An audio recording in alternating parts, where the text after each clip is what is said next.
I said, wow, yeah, you're right. This is Hashem's will. So we're now doing Hashem's will by not praying. So we're doing Hashem's will. So we're doing a mitzvah. Yeah, let's dance! Because we're Hasidim. And so they start dancing around the bucket. Like 3 Freilichen Jews. Welcome to the pod. Hello, we're on, Navi. At least I said pardon. Tough. Start with the Appreciate tzadik. that. L'chaim for Reb Elimelech Milezinsk. Reb Noam Elimelech of Lezansk. Whatever. Who Who knows knows? Ukrainian?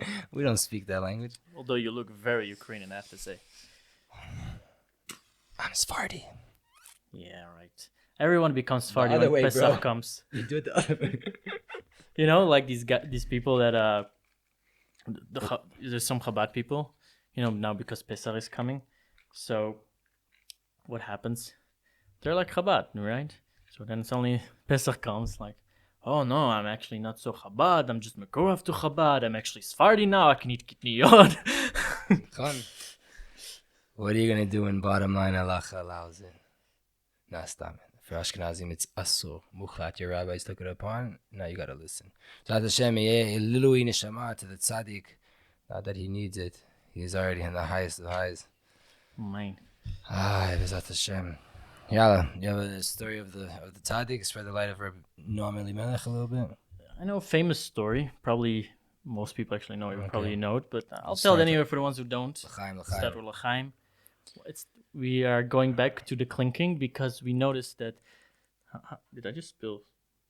Go ahead. In my hand? Anyway, I'll lick that off later. Yeah, we learned that if we don't clink, then on the podcast, if you listen to it on Spotify or other podcasts where you can only hear, you're missing a part of the experience. So the clinking Might does be left out. You feel left out. So we don't clink, but we only clink on the podcast. L'chaim. L'chaim. Wow. And if you paid attention to Shalom's last podcast with Shalom from Shefa Music, Shalom and I made a bracha, and we're in the house of Avidan. So the halacha says when you're in the house of someone, You're in the house. your consciousness is like the balabait, is like the owner of the house's consciousness that's hosting you. So if he brings out something to eat and you've already made a bracha, a similar bracha, let's, for example, we were all drinking water, which is a shahakol, niabid va'ol, and then Avidan brought out half a whiskey from Nisim, and Shalom and I accidentally made another bracha.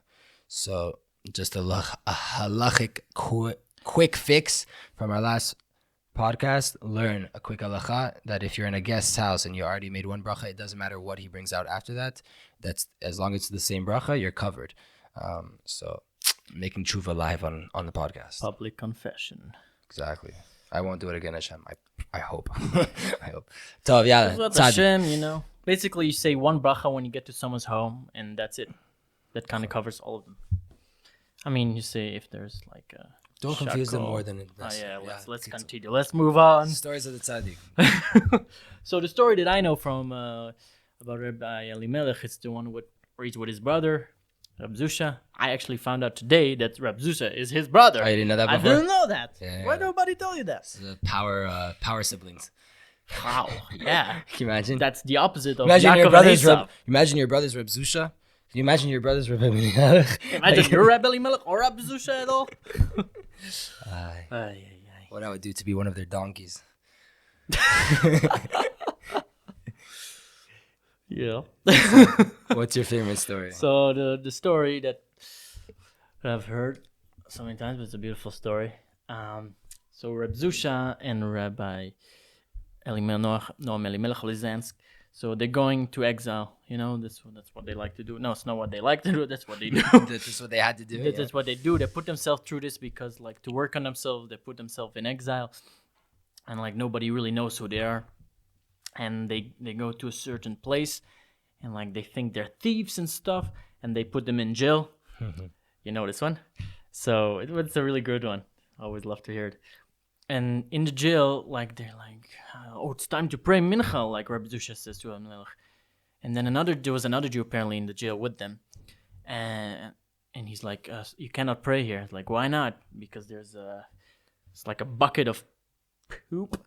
Toilet. Okay. It's probably a better way to say it. The washroom, as the Canadians say. The wash bucket. But you don't wash with that bucket. Or in that room. But So anyway. basically, there was like this bucket in there with feces. That's a good way to say it. Very fancy word. And so you cannot pray because of the smell. You cannot pray in a room where there's like smell of feces. So Reb Zusha like becomes depressed, becomes sad. I don't know if depressed, but he becomes sad. He's like down, and Rabbi Elimelech is like, his name is Reb Noam. Noam means like he sees the good in everything, the Noam. So he's like, what are you worried about? Don't be sad. Like, if you cannot pray here now, then this is what Hashem wants for you. Hashem doesn't want you to pray right now. Okay, this is also Hashem's will. Whatever happens, it's Hashem's will. And then, like Reb Zusha thinks, and he realizes, wow, yeah, you're right. This is Hashem's will. So we're now doing Hashem's will by not praying. So we're doing Hashem's will. So we're doing a mitzvah. Yay, let's dance! Because we're Chassidim. And so they start dancing around the bucket. Like 3 Freilichen Jews start dancing. And then like the guard is like, what the heck is going on here? It's like bouncing on the thing. And like one of the goyim is saying like, yeah, I don't know what happened, but they're dancing around this bucket of feces. They were pointing at it. They're like really happy about it. It's like, these Jews, man. So weird. Get the bucket out of there, says the guard. So they get the bucket out of there. Now they can pray. Now they can pray mincha. Wow, Yeah. that's amazing. I love that amazing. story. Yeah, it's the same God that says that you have to pray mincha is the same God that says if there's something that's bad there, you're not allowed to pray mincha. So it's the same commandment. It's like, you can't get down because avodat Hashem, whether you can pray mincha or not, like, it's the same. Like, the halacha is the halacha. You can't get around it. And that's what Hashem wants from you. So you just got to be happy. Yeah. I was hearing someone say about this story, like, in the darkness, like, it basically means, like, in the darkness, also there you can find Hashem. Also there you can serve Hashem. For sure. And that's the whole thing about Reb Nachman, right? That's the whole story. Like, in the darkness, there you can find 100%. Hashem as well. Yeah, I had a funny story today. Someone called me a poshea. Ooh. Criminal. Wow. So I was like, criminal? Why are you calling me a criminal? He's like, no, I'm Yeah, joking. those days are behind you, aren't they? I wish. So like, why are you calling me a criminal? I don't even know you. Like, what do you mean? And he's like, no, I'm joking. It's out of love. And then I look, and he was in an office. So I see, like, on his desk, he has 2 Breslov books open. It's a guy without a kippah here in Tzfat. Who knows what his story is, but he has the book of the tzadik open on his desk. So I said, you know what? You're right. I am a criminal. He's like, no, I was joking. Don't take it like that. I was like, no, you're right. Because the book of Elimelech, Noam Elimelech, the book, they call it Sefer Tzadikim, the book of Tzadikim. Yeah.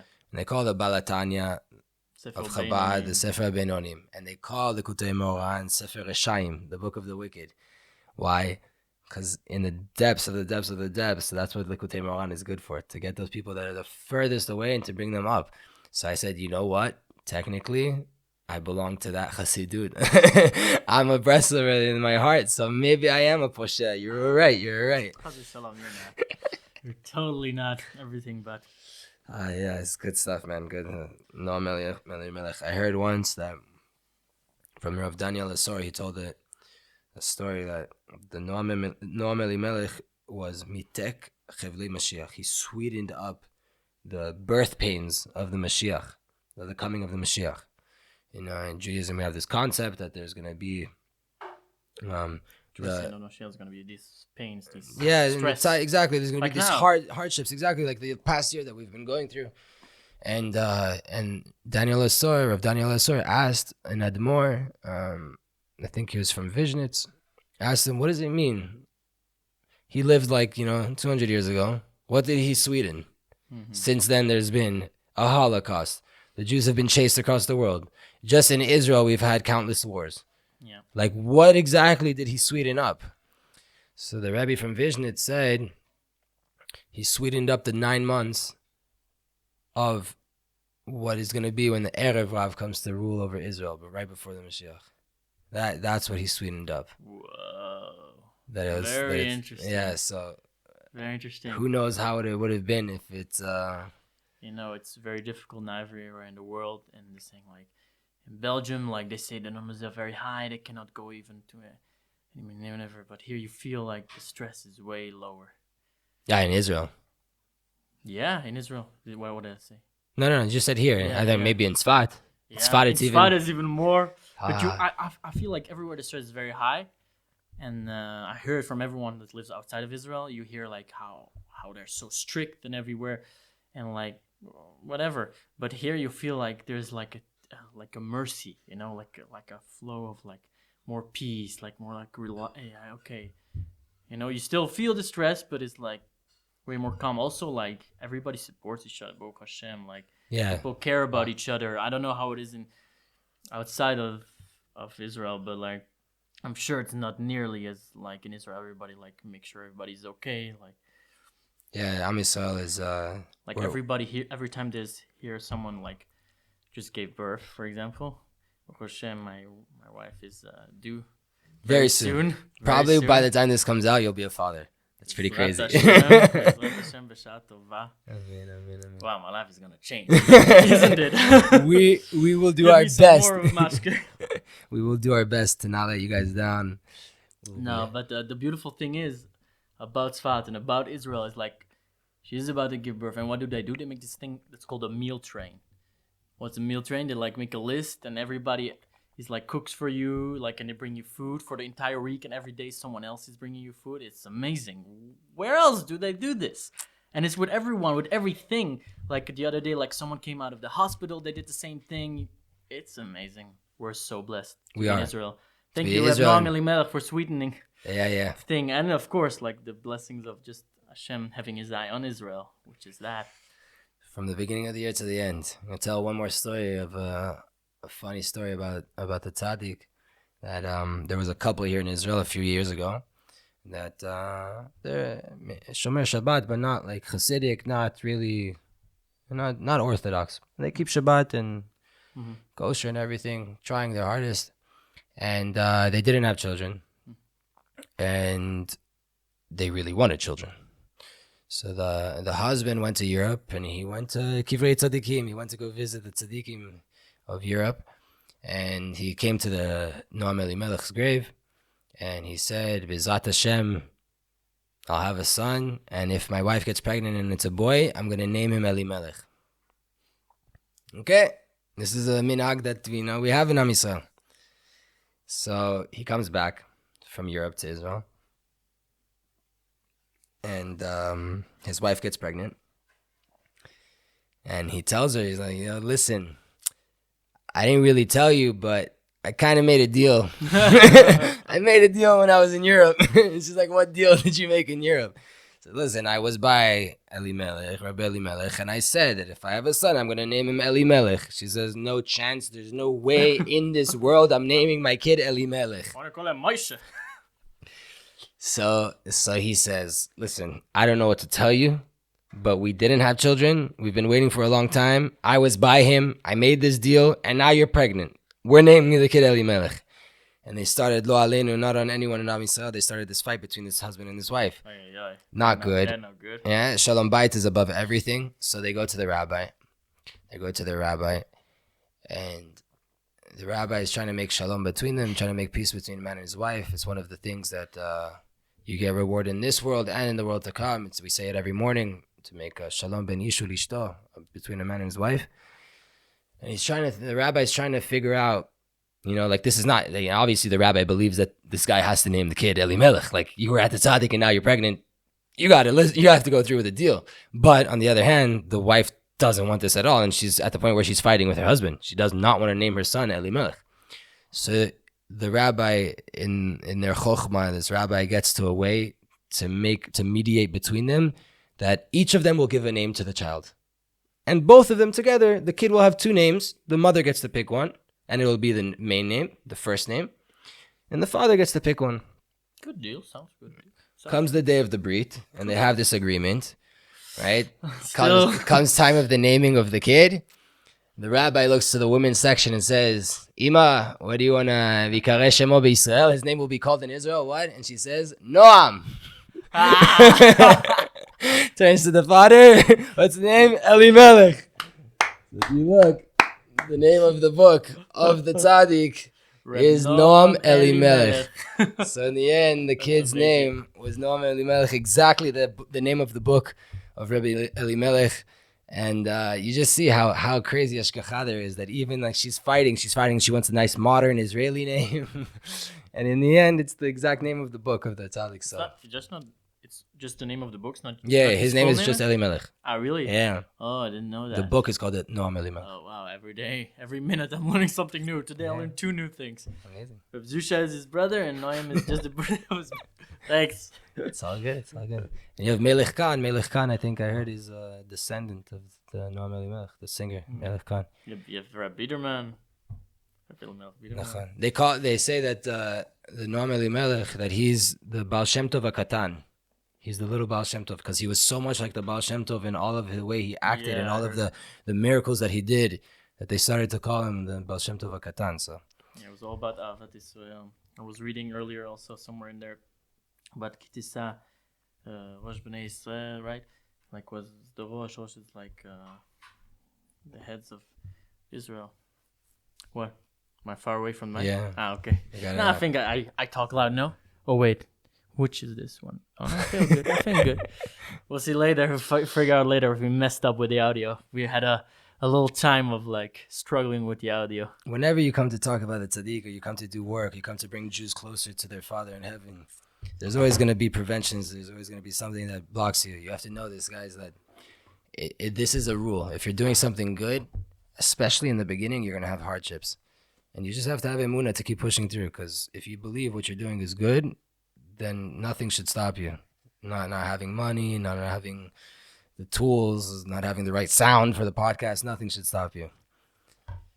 Oh, I don't remember what because he has like so many like things about Kitisa, just like that first pasuk. And I'm like confusing a few. Like basically it was saying, but basically the thing is like, you see someone and like people like when all they care about is like basically they care about themselves, so they don't care if like you're going to tzarot and like they reject him if they're going through something. But no, Hashem wants you to like, because Hashem loves them and he wants you to feel compassionate for your brothers, right? And he wants you to elevate them, to lift them up. I heard this really cool story actually from the Chofetz Chaim. I really like that. As this hypothetical story, right? Of like, I don't know if it's hypothetical, if it's real, but I think it actually might be real. But let's say it's Reuven and Shimon, right? And Shimon, like, I don't know, Reuven says to someone like, Shimon did this and this, and so really bad to me. And then he goes around and like he hears from to the rabbi. I don't know what exactly the story was, but he gets a dream or something that he hears that like Hashem loves Shimon so much. What is this dream? Hashem basically loves everyone so much, no matter who he is and what level he is, and like how low he is. He could be in the lowest depths. He could be doing the worst things, but Hashem still loves him because he's his child, and we're all Hashem's children. Like imagine you're a father in Bezrat Hashem. I'll be your father, and then I will know what it's like. But who knows until you're a father really what it's like to have a child? And the fathers out there probably know what it's like. If you have a child, you love it, and I can imagine you love it no matter what. You know, you no matter what your child does. Like you're disappointed, of course, and you want your child to come closer to you. You want your child to go in the right path, but Hashem eventually just loves his child with all his heart so much because it's his child, and the more so also the other child. He wants the other child to love the other child, with all his heart, no matter what. Amazing. And I heard this story about like, since we're talking about Ahavat Israel and Reb Noam Elimelech and all that, he was all about Ahavat Israel. That if the king scatters out, like pushes away or like kicks out another prince, and one of his sons out of the castle because he's misbehaving, he's getting drunk every night, and he's doing all the not so nice things with Chaim. Been kicked out before. Yeah. So, and then he kicks him out, and then what does he want to see? He sees his other child, the other prince. He doesn't want him to like bully him in the streets, when he's down. Kick him when he's down. No, we don't kick him when he's down. I know that's a very famous actually expression, but not a Jewish expression, that's for sure. We don't kick someone when they're down. We help them up. We lift them up. And the king is Hashem, is represented for Hashem. It's like he wants to see the other king, the brother, Like Prince, help yeah. the other. Even though he kicked him out, he still wants to see his other son help his other son, you know? Yeah, it's crazy that you brought that up. I had no idea you were gonna do that. I don't need you didn't know Yeah, yet? none of this was scripted, but I was reading this morning in Likutei Halachot, the book of Rabbi Natan, that he takes the masterpiece of Rabbi Nachman's Likutei Moran and he infuses it with Shulchan Aruch, and he said an amazing thing. They're talking about it's halacha bichlal of waking up in the morning, how to wake up in the morning, but here he brings in all of a sudden Chanukah. Chanukah, we have two opinions. Sorry, need another lachaim. Yeah, In Chanukah, no, I don't. Have a need no, more. have a hava, have a Nisim, hava. what are you doing to us, Have a Nisim? hava. Kitzo, so. What's a podcast without the l'chaim? Oh yeah. So, Thank you. You know, it's still other. We still keep growing in simcha. You know, I asked my rabbi the other day, now what? Purim ended. Now what? It's hard to come back from Purim. He's like, no, we keep growing. Purim was just a jump, was just a bridge, just like whoop. But we still got to keep growing, so we got to keep the simcha. For sure. From Shvat, we have every 2 weeks. Rosh Chodesh Shvat, every 2 weeks we have a chag. We have a holiday, a holy day. There you go. So And we find reasons to celebrate. So he brings here in Likutei Halachot, he's talking about Chanukah, right? One opinion is Beit Hillel. Beit Hillel says, Mosif v'olech. You add a candle on Chanukah. Each day you add one candle. And that's the halacha like we do nowadays, right? We light one candle on the first night, and we go up until we get to 8 candles at once. Yeah. Beit Shammai says, no. Take one down each time. You start with 8 and you go down to 1. Classically, for whoever doesn't know, these two schools of thoughts, the yeshiva of Hillel and the yeshiva of Shammai, were very opposing. And Rabbi Natan says here, he explains a little bit more about them. He says that Hillel, he would jump on one leg to teach a convert Judaism, to bring them into Hashem, to teach them how to connect to Hashem. Yeah. He would go to the craziest extremes, to do some even shtut of teaching the whole Torah while hopping on one leg just to make sure a person's coming close to Hashem.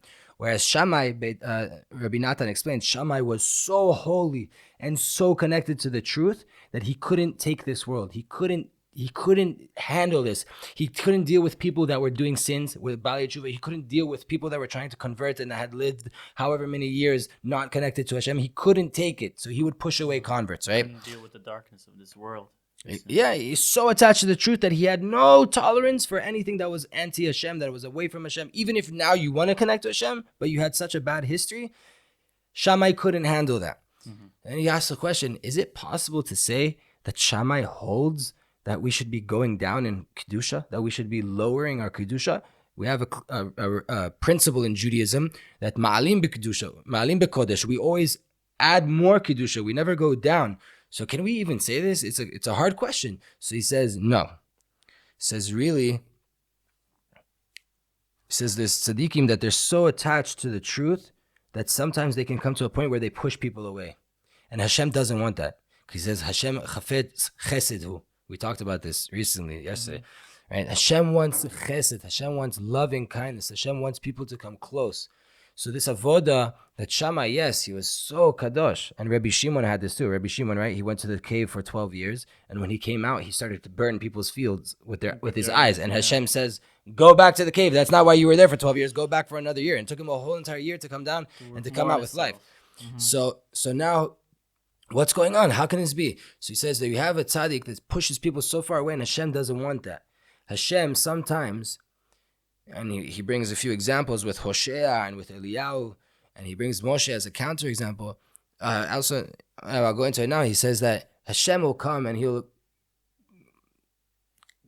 open his heart, complain to the tzaddik about how he's angry at Israel and how they're doing so many bad sins, and he can't take it, and it's really bothering Hashem, whatever this means, right? We have no asaga, no comprehension of Hashem's feelings or anything.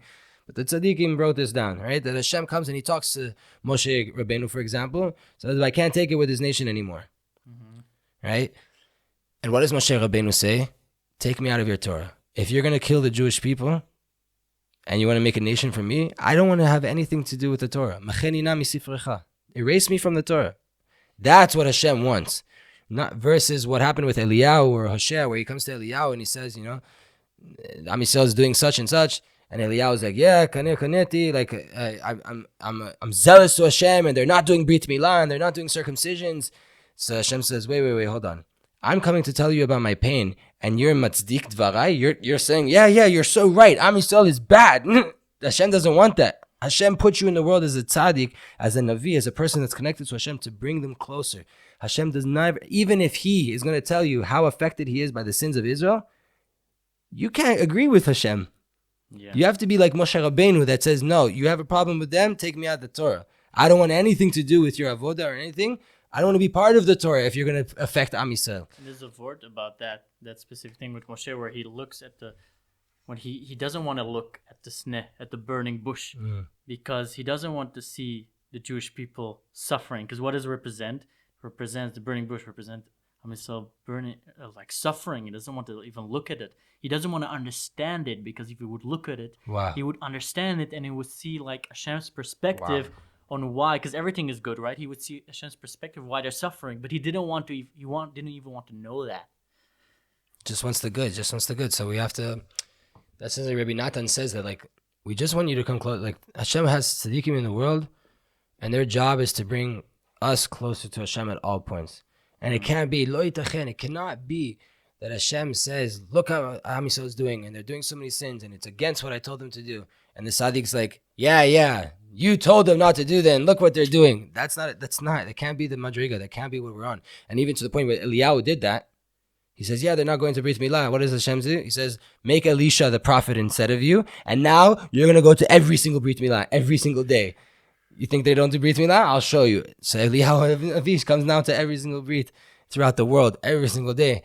And all why? Because he agreed with Hashem that Am Yisrael was doing sins. You can't do that. You can't do that if you're a leader. If you're a leader, you need to be elevating people. You need to be picking them up. You can't be, if someone has something bad to say about them, you can't even agree to it. You have to always look for the good and always elevate. And for me, that's been like, since I came to Tzfat, I know we say his name. I say his name every single episode. I say his name multiple times a day. I tell all my friends about him. Rav Turjuman, that's what he's doing with me. My rabbi in Yerushalayim, Rabbi Eli Deutsch, that's what he does for me. The tzaddikim, they find the nikuda inside of you, that good point, and they put an exclamation point on it. They like, this is your good. Work on it. Go.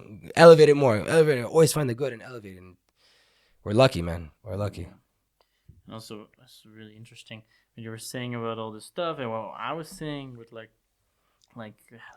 Hashem doesn't want you to see the bad in the people, and He wants you not to agree with Him, so to speak, right? He wants you to like fight for Israel, and that's what also the Baal Tanya says, and that's what like I saw a beautiful story how Rabbi Grossman.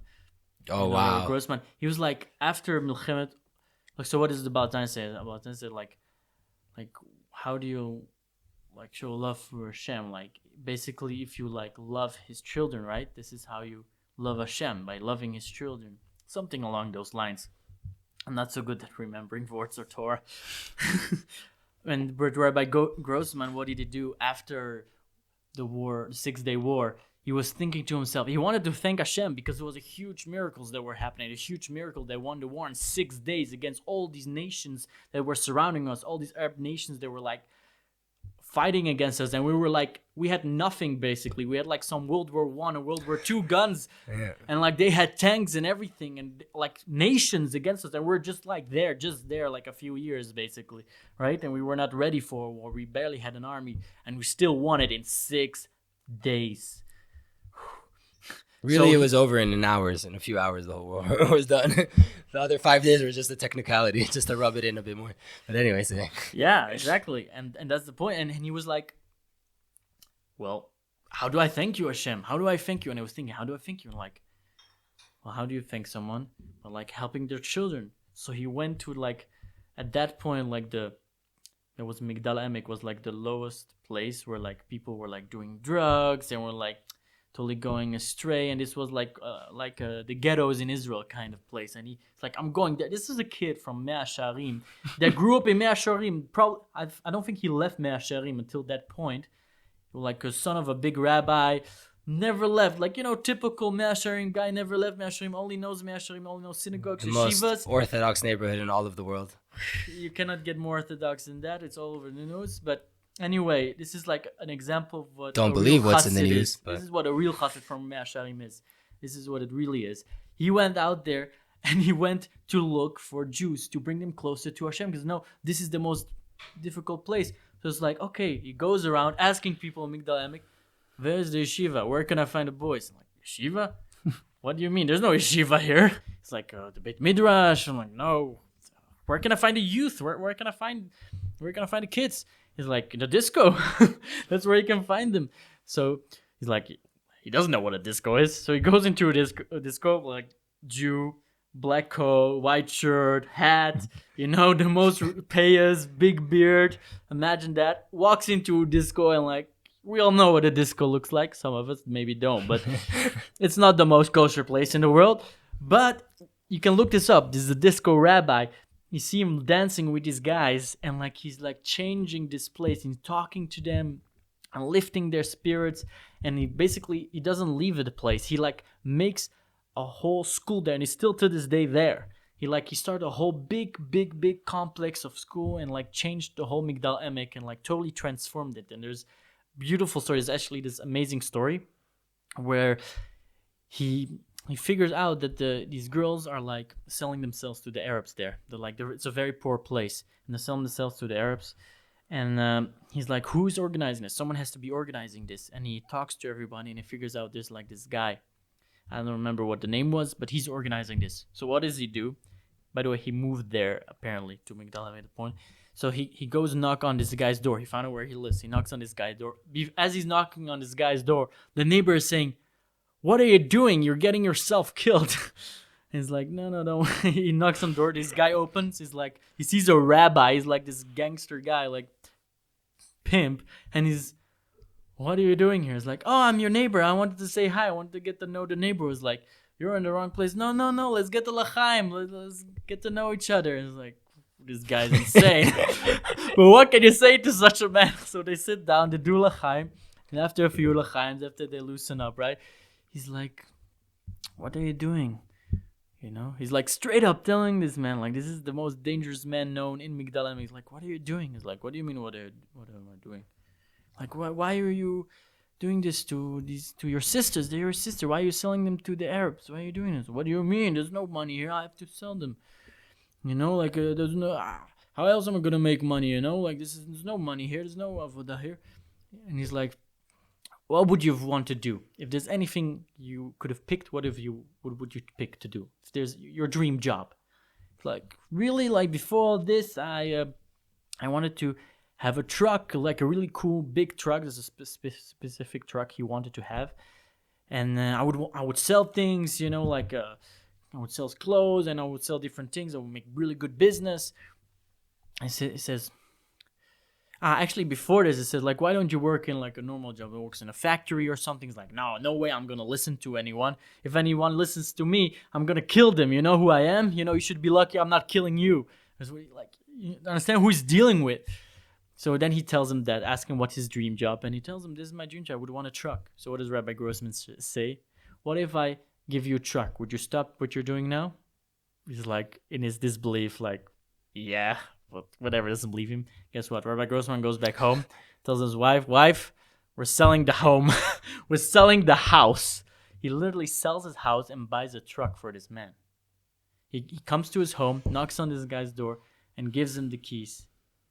Crazy. He gives him the keys, and this man's like, what? What have you done? And he actually made sure he had like business. He knew someone that is selling like clothes or like a big company, and he literally stopped. He was so in shock. He stopped what he was doing, and he did the business. And he made sure no one else in this place does anymore this type of selling business to the Arabs, like all this whatever. And he transformed that place. And that's the beauty about like where we're talking about Noam Elimelech, how like if you want to do Hashem a favor, like help your fellow Jews, and that's what Hashem wants from us. Hashem wants us to help your fellow Jews. I had a crazy story like that once too. I was in speaking about clubs. I was in a club in Tel Aviv in the Namal.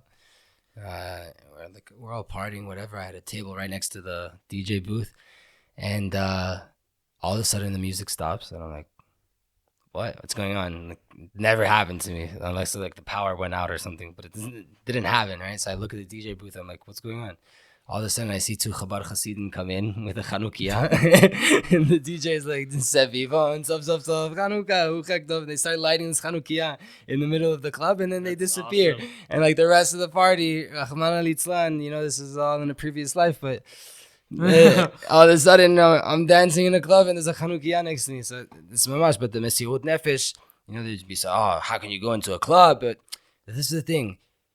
If a person thinks that Hashem does not exist in a club, or in a toilet, like we said with Reb Zusha, and in a jail cell with Reb Zusha and Reb Elimelech, like if you think that Hashem's not there and Hashem can't be found there, you don't understand. You haven't read the Torah. You don't understand. Yosef HaTzadik was in the boat, was in the jail, was in Potiphar's house, was in Mitzrayim. We all came out of Mitzrayim. That was the worst place ever, and Hashem took us out of there. And that's the Geula. That's the Pesach is coming up, right? So like, we can't be confused and think that there's no Hashem down there. Like, it's everywhere, man. Yeah, Purim just ended, now Pesach. Whew. How's Purim? Purim was great. Baruch Hashem was awesome. It's weird because it like starts Friday and then goes into Shabbos. Like, you don't have much time. I just basically spent the whole day with a rabbi of my previous yeshiva where I was at before I got married. It was great. And and then we had Mashav Brachas on Shushan Purim, which was Sunday. I got dressed as super Chassid, wore a cape, red cape, Superman shirt, and the tzadik. And on the Shav Brachas, it's like on that day already, like you drank so much already the rest of Purim. I was too lazy to wear my costume. Was like, it's my sister's last Shav Brachas, so I need to dress nice. So I just dressed very Chabad. This is like happening in a very Chabad neighborhood, and I'm Chabad, so why not just dress very nice, wear my white shirt, capoto, look very Chabad, but I wear a tzadik. So can you imagine it's everybody's Chabad there, and like they see like someone coming like looks very Chabad who's wearing a tzadik. It's so confusing. Either the hat is a costume or the suit is a costume. I'm not sure. What am I? Who am I? Like, is he for Purim? It's like, this is a real tzadik. But it was really fun. I really had a good time. I had to explain to people I'm not wearing this tzadik all year. Don't worry. Although I would want to. I was telling my rabbi here, Rabbi Lipsch, is like, I could wear this every day, every week, every day of the year, every month. But besides Shabbaton, because we're Chabad. That's the day for the fedora. Yeah, it's the day for the fedora. Imagine you wear every single day of the year a tzadik, but just on Shabbat you wear a fedora. But it's also very heavy, and it's too heavy for me. My rabbi was wearing it on Shabbos, and he got like, whoa, wobbly. And I thought he was really drunk. He came inside, I gave it to him, and he came outside wobbly. He's like, and I thought he was drunk. Later, he told me, no, it's not because I'm drunk. It's just like very heavy, and I totally relate. It's so heavy, and I'm not used to that. You did a whole entire podcast with it on. Yeah, but sitting down is still doable. How was your Purim? Purim was crazy. Did you get dressed up? I remember seeing you, but you were jalabiyas. The same thing like last podcast. Yeah, I wore my Scottish sheep shtreimel. No animals were harmed in the making of this shtreimel. With the jalabiyah, my grandfather says we take off our masks on Purim, so I dressed up as my inner self. Purim was amazing. Purim was mamash like, I lost it this Purim. I woke up early for nets, prayed with Rabbi Buchatzira, and learned Torah. I had to get into Torah learning before we, lost all motor skills. Oh, wow. And hand-eye coordination.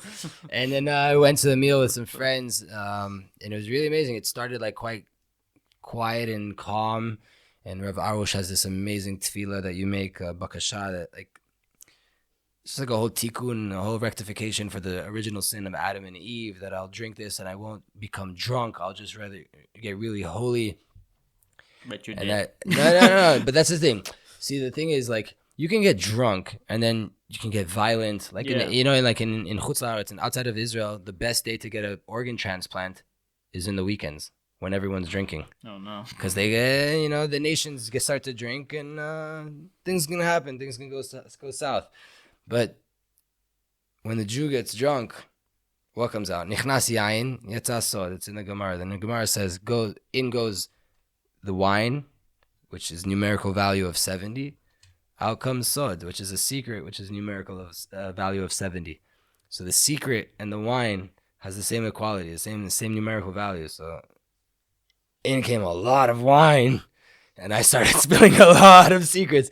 But all holy things. My sister called. We talked for like 20 minutes. I was giving her bracha, crying, laughing. People at the table were asking my wife, like, is he okay? Like, is he all right? He seems really sad. So my wife's like, no. She's like, baby, who are you talking to? I was like, my sister. She's like, no, he's okay. He's okay. He's okay. He's fine. He'll be all right. And I really was. I was amazing. I was in my element, completely like out of it. Got so elevated, lofty, or drunk, whatever you want to call it, to the point where somehow I took a shower before Shabbat. Don't remember it. If you were to ask me now if I was able to take a shower, I wasn't. It's a miracle that I'm alive right now and sitting doing this podcast. My wife had to dress me from head to toe. We had to go to a meal. Don't know why I agreed to go to a meal on Shabbat. Day after that. But we had to go. My wife for sure wasn't going to cook in the state that we were in. So whatever, we get to this meal. I sat there for the most part with my eyes closed, just like me and Hashem. I didn't have the energy to really talk to too much people, to be involved with a meal. But I was clinging to Hashem. Like, it was like, the vuk, like stuck to him. And like I gave a Dvar Torah somehow. And I started to like sober up because of the food, and I didn't drink at the table on Shabbat. And then like after Shabbat, I realized I was like, wait, I didn't pray. Like I didn't pray Mincha. I didn't do Kabbalat Shabbat. I didn't pray Ahavat. I was so drunk that I couldn't do it. And like, yes, I know you can pray if you're drunk, but I was past that part too. Actually, I learned that you can't. A little. It depends. Depends how drunk. Yeah. It said like if you think you could stand in front of the king, exactly. But if not, you might be. You're not allowed to. Yeah. Even it might be level of dose. So it's like whoa, like it's a very scary. Yeah, like I was there. I didn't pray. I was there. Yeah, I didn't pray Mari. But after the meal, I was already feeling better, and I was like, all right, like I didn't welcome Shabbat. I didn't do Kabbalat Shabbat or in Tzfat. Kabbalat Shabbat comes from Tzfat, and like I didn't pray Ahavat. So I did it. I got home and Baruch Hashem, I was okay enough to do Kabbalat Shabbat. I sang Lechadodi with all my heart, and like it was amazing by myself, just belting out Lechadodi, Likat Kala. It was amazing. And prayed Ahavat, and I knocked out and I went to sleep. Baruch Hashem, it was mamash like. And Sunday, you know, we have the doubt whether Tzfat is a walled city from the time of Yeshua ben Nun, so you have to celebrate Shushan Purim like in Jerusalem or not. And just on that doubt, on Sunday we got drunk again. Yeah, nobody's complaining. Yeah, what Jews will do to get out of a doubt. Listen, there's only one day in the year we could get drunk, or in this case, 3. 2. Well, we'll take it. Actually, thanks to you, because you told me like it's a mitzvah to drink wine. I mean, I'm accustomed to drink vodka, whiskey. So actually, I drank wine on only Purim. wine. I mean, the first day, yes. The only first, wine. second Wow, day, yeah. Purim, like the most. Purim, like Friday evening, Shabbos. I just drank wine. Wow, it's amazing. It's a way different drunk. That's the thing. I cried also. Nichnas That's what yayin yatzasod. Or tears.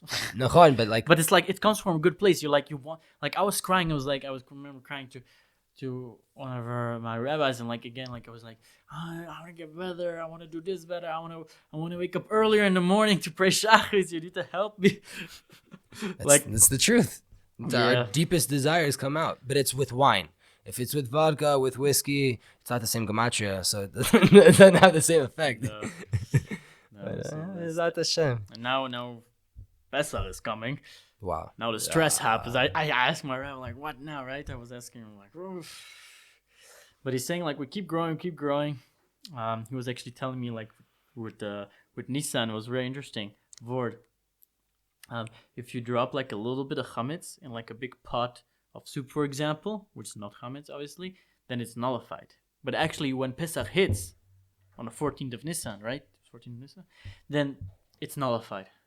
No, sorry, it's not nullified. It actually becomes chametz. Like, it's interesting because you can eat the soup from before, even if it's like, even if the later one, for example, like on Pesach, you drop something in the soup and it was minute, so minute that it was like tiny. It's still, you cannot eat it. It's still chametz. And he was explaining what's the reason, why can you not eat that? I was asking him, and he explained to me because like before Pesach we can deal with some arrogance, but on Pesach There's no arrogance allowed. You know, like chametz, it's all about like arrogance. Chametz is like yeast, rising. It's all about like puffiness and like matzah, the thin layered bread that we're eating. So the bread of the poor, the bread of the humble. It's like all about humility. And you tell me something very interesting. Yeah, lechem emunah. I said if you eat it, it helps with your emunah. It heals you. I remember actually like a few Pesachs ago when I was really struggling with my health. Like I couldn't eat gluten at all. Like I would like sit in pain. I couldn't sleep if I would eat gluten. I would be in so much pain and constipation. The worst things like acid reflux. I don't know what's happening with me, but I remember someone telling me that like if you eat matzah, you can do it. And I ate matzah, no problem at all. No problem. Totally was fine. It's the best. It's amazing. The thing is, he said something interesting about the words of matzah and chametz. Like they have the same words besides chet and hey. Like in chametz you have chet, and in matzah you have hey. What's the difference? With hey, you have a little opening there on the top, meaning he's getting the shefa from Hashem, right? He's getting the wisdom from Hashem. But the opening at the end, he also gives.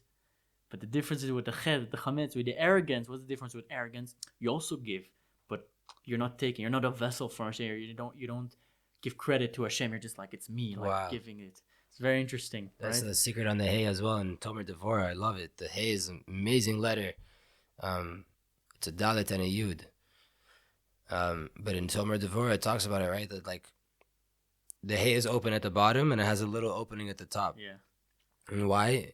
Because the tzadikim, people that are from birth, religious their whole entire life, they can be there at the opening at the bottom of the hay. There's a big gate. There's a big opening there to the rest of the world, and you can, to the big bad world. But they can be there because they're most likely not going to go down past that hay. The Baal Tshuva, a person that already went out, and he went out into the world, and now he wants to come back. He can't come back from that bottom opening of the hay. He has to make tshuva and go all the way to the top and come back to the top, and he has to stay around that area because it's a smaller opening, and there's less of a chance that he's going to come back out. Yeah. It's crazy. And because the Baal Tshuva, like he already has broken that fence.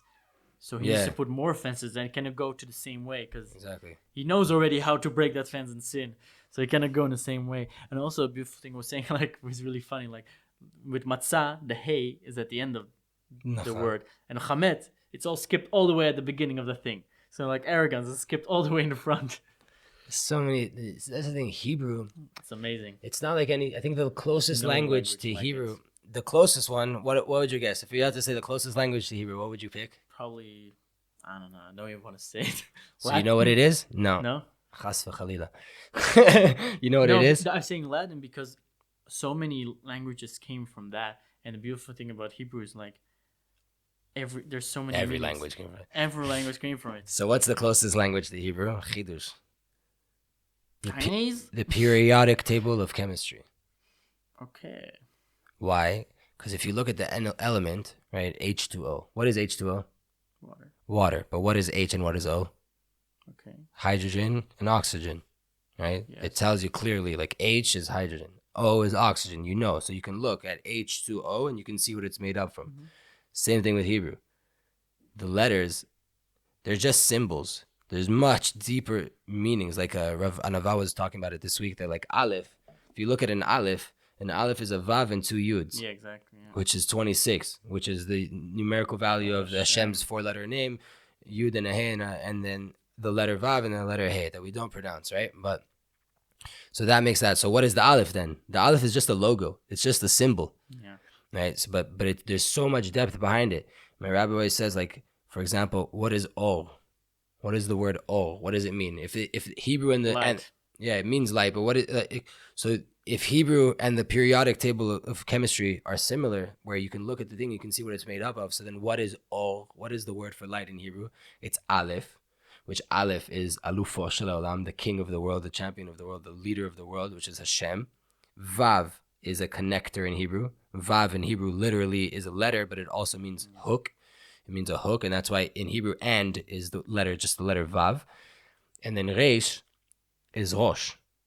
So Aleph, Vav, Reish is Aleph connected to the head, and that's what light is.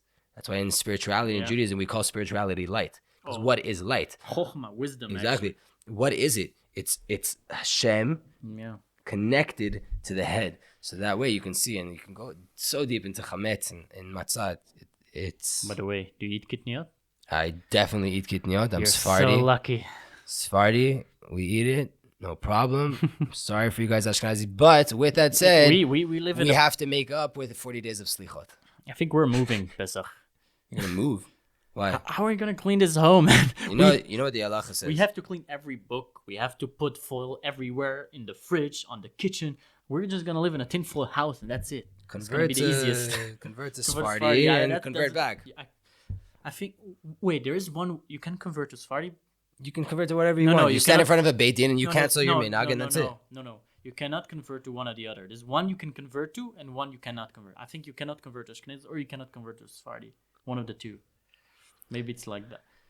Anyway, you cannot go down when you go to Sephardi. You're like, you're like, it's easy, you can eat kitniyot, you can. It's the thing. The Rav Ovadia brought it. Koch de hetera, the ability to allow with halacha. So yes, on Pesach, do we have to be machmir? Do we have to? Yes, it says clearly in Shulchan Aruch, Sephardi Shulchan Aruch as well. It says a machmir bePesach tavo alav bracha. A person who is more stringent to make sure that there's no chametz in his house, he will be blessed, right? And beyond that, it says if you make sure you don't see any chametz at all, or taste, of course, let alone taste, but see. like not see at all, there's no way you will sin the entire. What does that mean? You won't sin. You can still sin because you have free choice. But you will not by accidentally sin. You will not click a light by accident, for example, I guess. That's a promise from the Arizal. And how about machmir very specifically on Pesach? We peel our tomatoes. We eat matzahs in bags. We move away in tinfoil houses, So that's what I'm saying. So there's that side of it. And then there's also the side of in the end of the day, we have to be happy in our holiday. And yes, we have to be very careful to not have chametz. That's why we have the 4 kosot of wine. That's why we have 4 That's only for a few hours. Wine.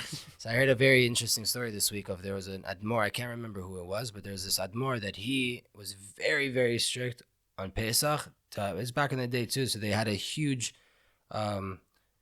silo or whatever, this big, huge water container in the house that they would only bring water from there. In Pesach, they brought it out from before. There's no chashash, there's no suspicion, no nothing. Pure water, and they have it for the whole 7 days of the Chag, right? And then one year on Pesach, his wife, the Rebbitzin, was going crazy. She got so sad, and she was so scared, and she was shaking and sweating. And he said, what's wrong? And she said, I'm scared that there's maybe chametz in there. I might have dropped a drop of chametz in the water. He said to the Chassidim, take it out of my house now.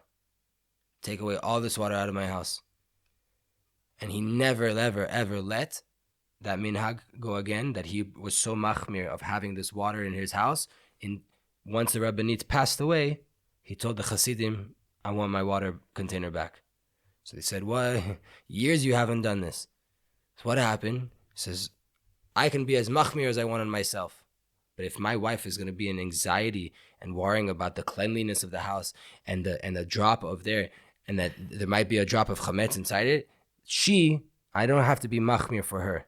She has to still be a sane person and go through the chag with simcha. And if my chumrot are making her sick, I don't want any of the chumras. So yes, it is a very big idea to be machmir on Pesach, and we have to go in the way in the traditions. It's the custom. Nachon, we have to go in the tradition. Halacha. Custom is halacha. Nachon. But with that said, there's a bottom line of halacha, which is if it's like a crazy thing, right? We have to make sure that we still have shalom bayit. We have other things because in the end of the day, right? Hashem in the Torah laid out clear halacha, and then we add on because we want to keep ourselves from chas v'chalila going over, right? And especially on Pesach, but we have to for everyone out there listening, you have to stay level-headed. You have to remember that the whole entire idea of chametz is to take you away from ga'ava, of pride, and to connect you to Hashem, and to make sure you have to keep that mind. That's why you scrub every corner in the room before Pesach to get rid of that arrogance. Get on your knees and what is this gum sticking? We're never eating gum anymore this year. Sat Hashem. So all right. Bracha v'atzlacha to everybody. with Pesach and the cleaning. Yeah, clean. Let's have fun. It's Clean still well and Adar. have fun. Exactly. Keep growing. Don't stop the simcha. Chon, may the zchut of the tzadik watch over us and all of Am Yisrael, Amen. him and his holy brother, Amen. the Baal Shem Tov and all the tzaddikim, Reb Nachman, Reb Menachem Mendel Schneerson, the All Baal the HaTanya. Rebbe, all the Rebbes of Bavish, Bavitch Rebbe, my wife. My Like, wife. Skir, we're in frame. And l'chaim to everybody, B'ezrat Hashem.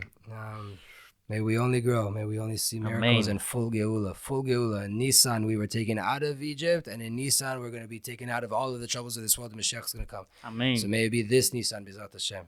And Yeah. Let's Ivdu do et that. Hashem b'simcha. Let's go out of Mitzrayim. L'chaim. Chaim. Welcome to the club.